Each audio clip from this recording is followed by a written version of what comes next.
Hello students. पिछले video में आपने जो है विलेन चैप्टर के ऑस्मोसिस टॉपिक का अध्ययन किया।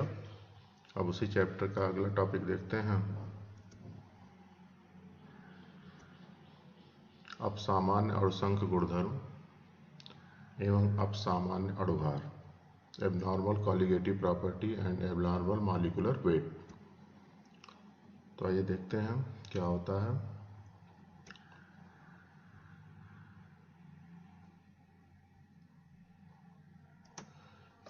यदि विलेय का विलयन में वियोजन अथवा संगुणन होता है, मतलब वियोजन मतलब अगर विलेय को हम किसी विलायक में घोल रहे हैं और उसके अणु जो है टूट जा रहे हैं तो यह घटना वियोजन कहलाती है। जैसा कि आप विद्युत अपघट्ट में देखते हैं, उदाहरण के तौर पर ले हम अगर नमक को जल में घोलें तो यह सोडियम और क्लोराइड आयन में टूट जाएगा।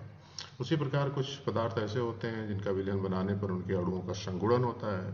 जैसे एस्टिक अम्ल को अगर हम जल में घोलें तो इसके दो अणु आपस में हाइड्रोजन बंध के द्वारा क्या होते हैं, संगुणित हो जाते हैं, डाइमर बनाते हैं, जिसको द्वितीय भी कहा जाता है।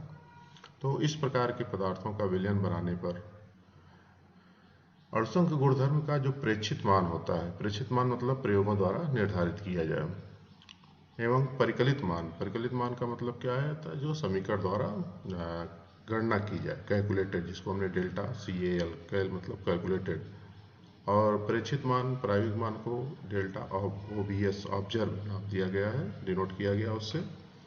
तो प्रेक्षित मान जो है परिकलित मान से भिन्न प्राप्त होता है। इसी प्रेक्षित मान के मतलब भिन्न मान को ही क्या कहते हैं, अपसामान्य अणुसंख गुणधर्म कहते हैं। इसी प्रकार अगर वियोजित अथवा संगुणित होने वाले पदार्थों के विलयन के अणुसंख गुणधर्म के प्रेक्षित मान से अगर हम अणुभार की गणना करें, जैसा कि आप देखें जितने भी अणुसंख गुणधर्म हैं उनका प्रयोग जो है विलेय के अणुभार की गणना करने में किया जा सकता है। तो अगर हम अणुभार की गणना कर रहे हैं तो अणुभार भी असामान्य प्राप्त होगा, जिसे अपसामान्य अणुभार कहते हैं। फिर देखते हैं वन टॉप गुणक। वन टॉप गुणक क्या होता है देखते हैं। वन टॉप ने देखा कि यदि विलेय का वियोजन होता है तो वियोजन होने वाला विलेय मतलब विद्युत अपघट्ट, विलेय का वियोजन होता है तो अणुसंख गुणधर्म का प्रेक्षित मान होता है जो वो परिकलित मान से अधिक प्राप्त होता है। इसी प्रकार जिन पदार्थों का विलयन में संगुणन होता है उनके अणुसंख गुणधर्म का मान क्या होता है, प्रेक्षित मान प्रायोगिक मान से कम प्राप्त होता है। तो वन टॉप ने क्या किया, वन टॉप ने जो है वियोजित अथवा संगुणित होने वाले पदार्थों के विलयनों के अणुसंख गुणधर्म का प्रेक्षित मान और प्रायोगिक परिकलित मान, इन दोनों के मध्य एक संबंध स्थापित किया और एक गुणक दिया जिसे वन टॉप गुणक कहते हैं। और इस वन टॉप गुणक को स्मॉल आई से डिनोट करते हैं। और वास्तव में स्मॉल आई होता क्या है, परिकलित मान, प्रेक्षित मान और परिकलित मान का अनुपात होता है। जैसा कि आप देखेंगे नीचे दिखाया गया है, आई बराबर डेल्टा ऑब्जर्व बटे डेल्टा कैलकुलेटेड, यानी कि अणुसंख गुणधर्म का प्रेक्षित मान बटे अणुसंख गुणधर्म का परिकलित मान।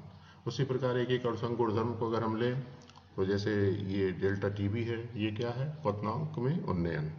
तो क्वथनांक में उन्नयन का प्रेक्षित मान और क्वथनांक में उन्नयन का परिकलित मान, डेल्टा TB ऑब्जर्व बटे डेल्टा TB कैलकुलेटेड। उसी प्रकार आपका हिमांक अवनमन के देखें, डेल्टा TF ऑब्जर्व बटे डेल्टा TF कैलकुलेटेड। उसी प्रकार पराशर दाब का पाई ऑब्जर्व बटे पाई कैलकुलेटेड। और फिर देखें अगर अणुभार की बात करते हैं, मॉलिक्यूलर वेट की बात करते हैं, तो नॉर्मल मॉलिक्यूलर वेट बटे ऑब्जर्व मॉलिक्यूलर वेट। ठीक है।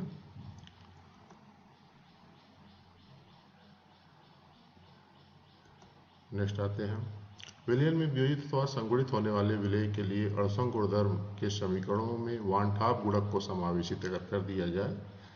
इसके पहले जो आपने अणुसंख गुणधर्म का कई समीकरण देखे हैं, वो सब समीकरण ऐसे पदार्थों के लिए सत्य होंगे कि जो विलयन में न तो वियोजित होते हों न तो संगुणित होते हैं। मतलब उनकी जो आणविक अवस्था होती है वो विलयन बनाने के पहले और विलयन बनाने के बाद दोनों में क्या होती है, सेम रहती है, समान रहती है।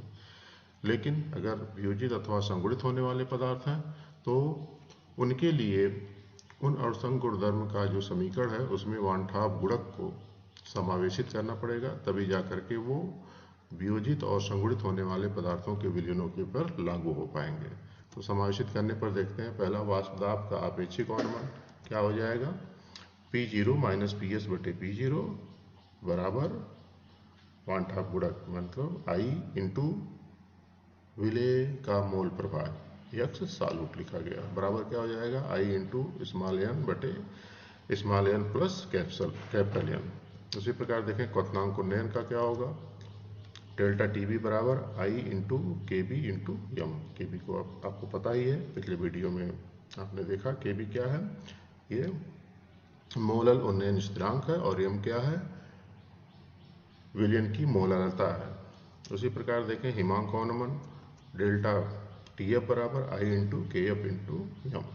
ठीक है, यहाँ के एफ क्या है, मोलल अवनमन स्थिरांक और यम क्या है, विलयन की मोललता है। उसी प्रकार परासर दाब की बात करें तो क्या हो जाएगा आई इंटू सी इंटू यस इंटू टी। सी क्या है, विलयन की मोलर सांद्रता, यस क्या है आपका जो है विलयन स्थिरांक है और टी क्या है, परमता। या इसी फार्मूले को हम लिख सकते हैं पाई बराबर आई इंटू एन बटे V into S into T.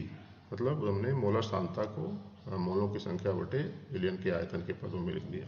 फिर देखें इसी समीकरण को दूसरा, या पाई वी बराबर I into N into S into T हो जाएगा।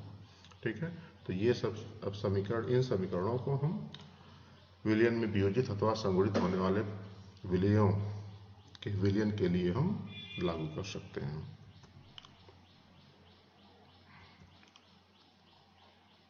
फिर आते हैं वियोजन एवं संयोजन की मात्रा एवं वान ठाप गुणक में संबंध। मतलब कुछ विलेय ऐसे होते हैं जो विलयन में पूर्ण रूप से वियोजित नहीं होते हैं या पूर्ण रूप से संगुणित नहीं होते हैं। कहने का मतलब अगर हमने मान लिया 10 अणु लिया है तो 10 में से पता चलेगा 4 ही अणु विलयन में वियोजित हो रहे हैं, बाकी 4 अणु वैसे ही रह रहे हैं। तो इनके लिए वान ठाप गुणक में एक रिलेशन होता है, संबंध होता है। तो देखते हैं यदि विलेय का वियोजन होता है तो क्या संबंध होगा, वियोजन की मात्रा बराबर हो जाएगा आई माइनस वन बटे एन माइनस वन। अब यहाँ एन क्या है देखते हैं, जहाँ एन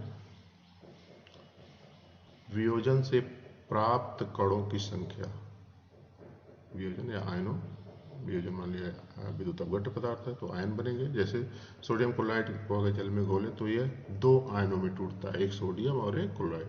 तो यहाँ एन बराबर इसके लिए क्या हो जाएगा, 2 हो जाएगा। ठीक है, उसी प्रकार आते हैं यदि विलेय के अणुओं का संयोजन होता है तो क्या स्थिति होगी, संयोजन की मात्रा यहाँ आप कहेंगे अल्फा को, अल्फा बराबर आई माइनस वन बटे 1 बटे एन माइनस वन हो जाएगा। फिर यहाँ पे आपका संयोजित अणुओं की संख्या, जैसे एस्टिक अम्ल की बात की गई थी कि 2 अणु आपस में संयोजित होते थे, यहाँ एन बराबर इसके लिए क्या हो जाएगा, 2 हो जाएगा। ठीक है, ओके, तो आज के लिए इतना ही। फिर अगले टॉपिक में, अगले वीडियो में नेक्स्ट टॉपिक का अध्ययन हम करेंगे। धन्यवाद।